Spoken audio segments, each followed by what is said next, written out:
Okay, Chris, I have Chris Moretti here with me. I'm very excited today to be interviewing you. I'm going to talk to you a little bit about inclusion in Africa and some of the positive steps that have happened, but also some of the challenges that we face as a continent to, move forward in that area, and a bit about your career as well. So first of all, I'd like to kick off by asking you about the fact that, the world is becoming more inclusive, certainly towards the queer community, but there are still existing stereotypes. What are you most keen in terms of stereotypes to break down in Africa in particular when it comes to the way that queer people are viewed? Yeah, Andrea, I think when I look at Africa as a continent, when it comes to LGBT and inclusion and these kind of different stereotypes that we're constantly talking about, I think the one that I will definitely highlight is there's a lot of sexualizing, people from the community, where people are just always looked at from that point of sex, like that is all they're about, and then also apart from that, another stereotype which it's a stereotype that is created by culture and religion when they say, people who are gay are not religious. Like you wouldn't understand why someone is gay and yet they are still believers, like it's kind of like just locking them out and just saying, no, you are not believers, you're not people, you're not children of God, and all those different kind of things. So I think for the continent, when I think about it from an African context, those are the two things that I will say are still there, which we're trying to fight, to try to show that people are more than their identity, people are more than their sexuality, people are more than, just putting them in a specific box. They are human beings, and that's how they need to be looked at. Yeah, because it's so limiting in terms of just seeing people in terms of their sexual orientation, primarily, isn't it? And it's also, such a format, a way of viewing people that is very easy to attack them then and see them in a negative light, particularly in religious communities. Exactly. As storytellers like yourself, we have the ability to change the world in quite a finely nuanced way. How do you think you've used your unique voice to influence the world around you?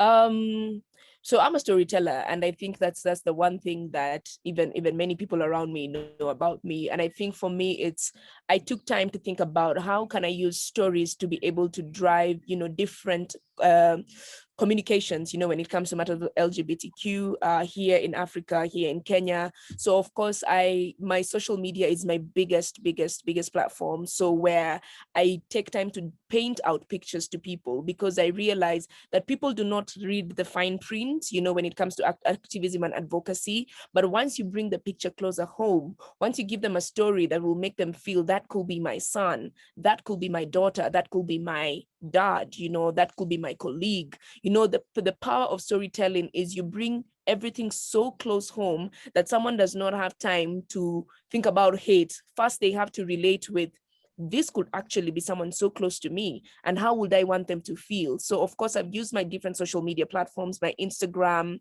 I've been on a TED Talk, I did a TED Talk just to make sure that still using storytelling to show people that people out here are suffering, because of laws that we've decided to hold on to for so many years, yet you don't know that these laws have even stopped being laws anymore. They're being used as weapons. So it's how we use the stories that we can be able to make people, feel this has come closer home, and how can I be different? How can I change? How can I just stop looking at something that is a law and actually think about it from a human point of view? So storytelling is very powerful for me. And I think I use my different platforms, just to make sure that I bring the story and the discussion home. Yeah, let's talk a bit about those platforms now, because digital platforms do open, the world to a sense of inclusivity. Do you think that social media has shifted how the African youth perceive the whole topic of diversity and inclusion when it comes to the queer community?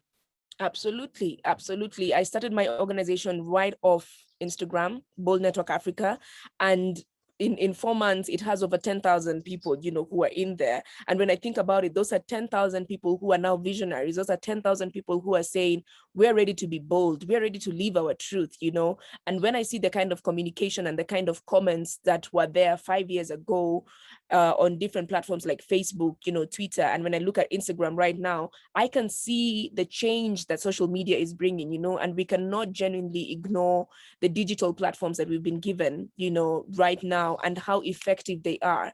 It takes 1 minute for you to see what was happening in Ghana, and it takes 1 minute for you to see what is happening in Uganda and in Kenya, and then pick up on those issues and speak about them boldly on different platforms. So I think the digital space is a space that for me is very important, and I've seen the power that it has given me, and that it's even given people in my community here in Kenya and in Africa at large. So the digital space is a space for activism, for advocacy, and for storytelling, and we cannot ignore it.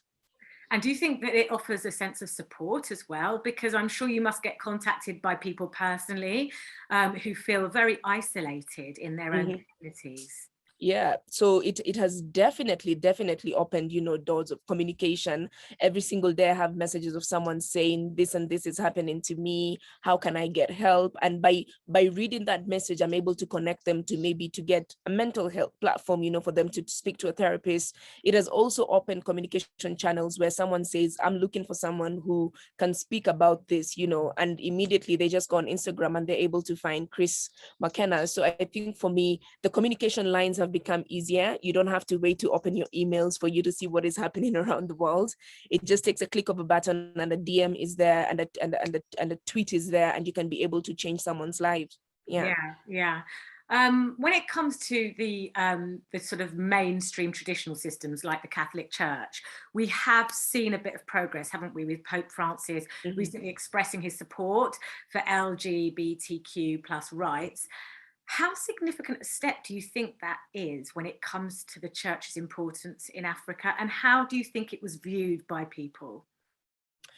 So when that happened, I remember, so I'm Catholic, and for me, it was a big win. And I said, wow, I keep on saying, I look forward to the day that religion is going to be inclusive, because that is the one space where if you enter into the doors of a church, you need to feel included, you need to feel safe. And for me, because that's the one place that I got a lot of hate, it was very, very personal for me when I saw that statement from the Pope.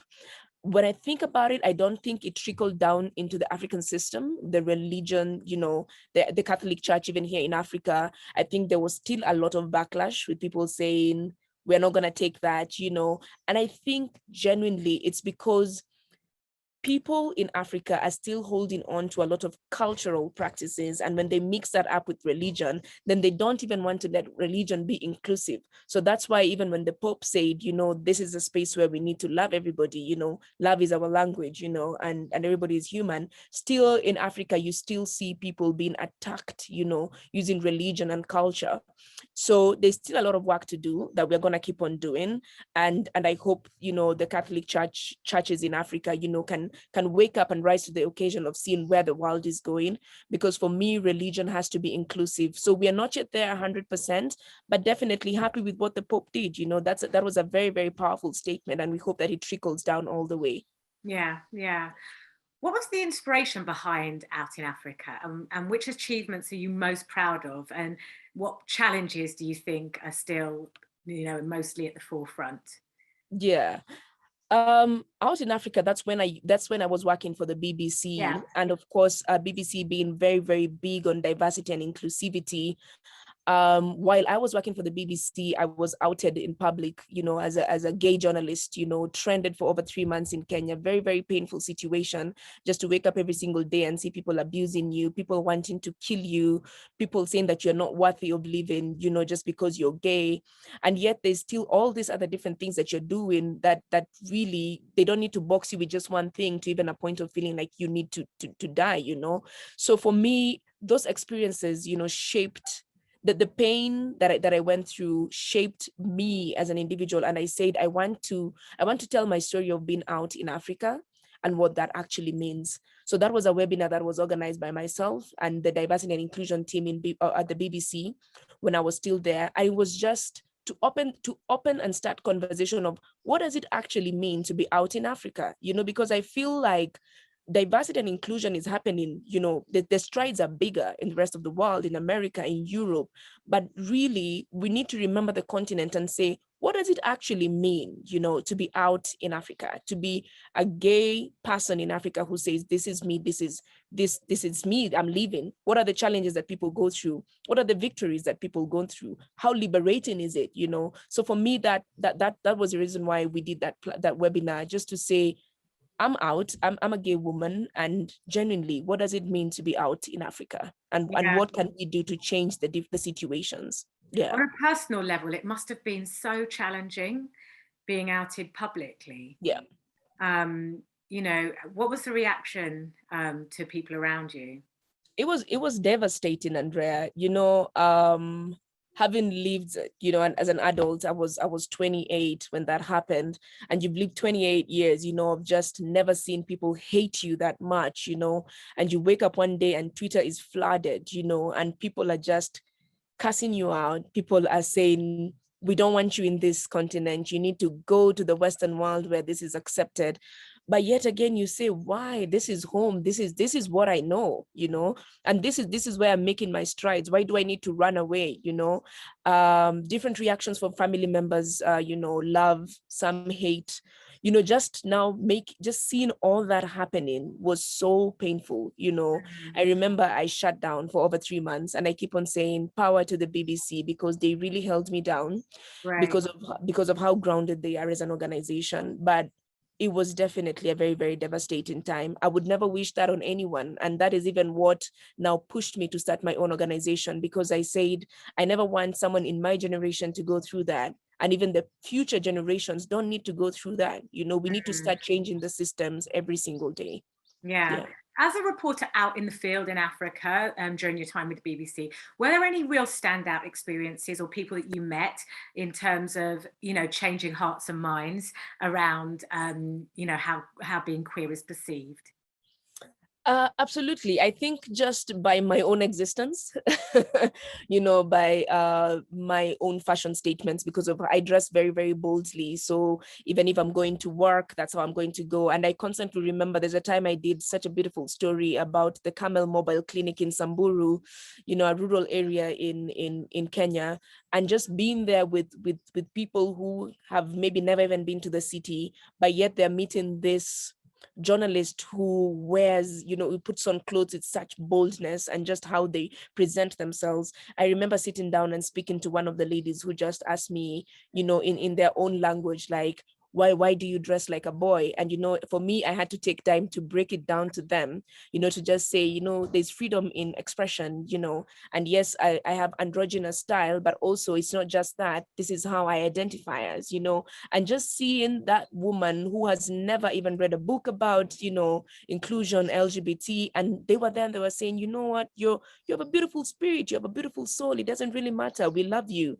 And that's what it means, that human beings really are corrupted, by very many different things that happen in society. But when they're just raw and you tell them your truth, it's possible to change minds of people even in that kind of way. So I think even being a journalist working for the BBC, I still had very many opportunities to change people's minds, in our workspace here in Nairobi, in the wider BBC, just by having that kind of a webinar. So for me, I think even during that time, I'm very, very proud of who I am and what I was able to do even for the LGBTQ community in Kenya and in Africa. Yeah, you did a phenomenal job, actually. Some of your reports are really, I'm sure they were very life-changing for other people.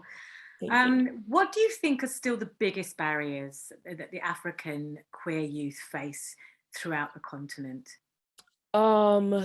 Like I said in the beginning, the laws, for me, that is the first biggest barrier, because as we look at them, as political leaders, as governments look at them as laws, they are forgetting what those laws are actually doing to human beings walking in the streets. Those laws have become weapons, because people know this is illegal, so we can do whatever we want to do. We can murder someone, and this story is never going to go anywhere. Just 2 weeks ago, I put out a video on my Instagram where there's a trans woman who was murdered in Nairobi, Kenya. and the investigation is taking longer than any other case. And the reason why they're not touching it is because she was a trans woman. So what you don't realize is that law is not even letting human beings who are Kenyans, who are voting, to even get a chance for them to get justice. That is not something that should be happening in this time and age. It's 2021, for crying out loud. So the laws is the first biggest barrier. And then after that, I will go down to religion, and the cultural practices. Yes, it's changing. I can't say it's the same. 5 years ago, there was an entire different conversation. 5 years later, people are saying, you know what, I'm a Christian, but you're a good person. I love you for who you are. I'm not gonna hate you. I'm never gonna discriminate you. So it's changing over time. And I keep on saying, the future is brighter. I never look at where we've come from. That is what happened for us to get where we are right now. The future is brighter. So the biggest challenges in Africa for the youth, in the LGBTQ community, are the laws, the religion, the culture, lack of education, lack of knowledge when it comes to these matters. And when I see these kind of conversations happening, of course, on diversity and inclusivity, I want them to continue happening in spaces in Africa, because knowledge is power. And when people understand that, okay, we can't be 10 people in a room who are very diverse, but then I have a responsibility to be inclusive. It starts changing things. Yeah. And finally, I want to ask you what you hope the audiences here today take from your presence at the summit. I think I want them to remember that Africa as a continent has a lot of potential, when it comes to diversity and inclusivity. When it comes to the LGBTQ space, there's a lot that we need to do. I keep on saying, let's shift our focus. We have done the best that we could ever do, big strides in the Western worlds. Now let's try and do it in the African continent. We are ready. We are bold. We have no fear, and this is the spirit that we want to constantly trickle down, through and through. So I think I would want them to remember that there are people in Africa who are big on these issues. There are people in Africa who have the courage to change the world. There are people in Africa who are bold in their skin, in their identity, and it just needs the kind of support that the Western world has been getting for a very long time. Now we also need to remember the continent for us to be able to move the conversations further, and genuinely, knowledge is power. So we have to keep on doing it. Yeah. Chris, thank you so much for your presence today. Very, very inspiring stuff. And Thank good you. luck. Good luck for the future. Thank you. Thank you, Andrea. Thank you so much. Thank you. All right. Okay, so can you tell me a little bit about the objectives behind Bold Network Africa, and what is most inspiring you right now and your goals for the future? Mm-hmm. So Bold Network Africa, Andrea, just like I told you, is a company that I decided to start because of my own personal experiences, to make sure that we end that ruthless cycle, of hate and discrimination of people in the LGBTQ plus community in Africa. So for me, it was, what can I do with the things that I love doing? So that's storytelling. So we have 3 pillars: storytelling, training, and music and arts, because I believe that is the heart of, communication. By telling people stories, by doing documentaries and docuseries and films that can change the world, by letting people know what is happening in Africa and where we are at, and the people who are making big strides. So storytelling is our number one. Then there's training, because for me, knowledge is power, just like I said. So going into different corporate organizations, going into schools where the hate actually starts, when people go to high school, that's where it all begins. You're told you're gay, you're suspended. You're a lesbian, you're suspended. That still happens in Africa, Wow. So the training is to go down to the schools. For me, that's also very important. And then now the third one, music and arts. We've seen what music has done to the world. It's a force. When I go to Apple Music and I check and I see Pride playlist, and when I look out there, it's only music from the Western world. I'm like, we need to create music in the continent, because we still have very, very dope artists and musicians here. And now I'm just starting to push them, and tell them, what are we doing for the community? We need a playlist for Pride next year by the time it's 2022 June. So I think for me, those are the 3 pillars. And genuinely, it's just to change the world, by telling our stories, creating music that can be able to change people's lives, and then do training, of course, just to change the system by giving people knowledge. Yeah. And what kind of reaction have you had from people since you set up Bold Network Africa, in terms of communities that you've approached and schools and young people that you've spoken to? So the challenges have been there, Andrea. I think I would say 50-50, where you find there are different organizations that are now understanding that this is an important thing to do, because diversity and inclusivity is where the world is going. And then, of course, there are organizations where the leaders are still holding on to cultural practices and religion, you know, and all that. And for me, it's just constantly talking to them to say, this is not for you, you know, this is how you feel, but we're doing this for the people that who work in this organization, who also have a voice, you know, who need to feel represented. Yeah, so I think it's very, very 50-50. But we keep on pushing, you know, we keep on pushing. We need support. We need other people who can see our vision and just say, you know what can we do to help you push this agenda further? But also, we are still doing the work, and it's better. Like I keep on saying, 5 years ago, it was harder. Right now, it's better. And I'm sure the future will even be brighter. Yeah. If there's anybody watching today that feels inspired, and I'm sure there are people out there after listening to you, feel inspired to get in touch and offer their services in some way to help, how can they reach you, and, you know, how can they get involved? Yeah, so Bold Network Africa, so there's a website, www.boldnetworkafrica.com. When you go there, you're going to see our contact details. You can send us an email. Then even on Instagram, I'm there as Makena Jerry, very easy to find. There's a contact button over there. If you click it, you can send me an email and I'm going to see it. And of course, let's keep the conversations going. I'm always open to new ideas and collaborations. Thank you. Thanks very much.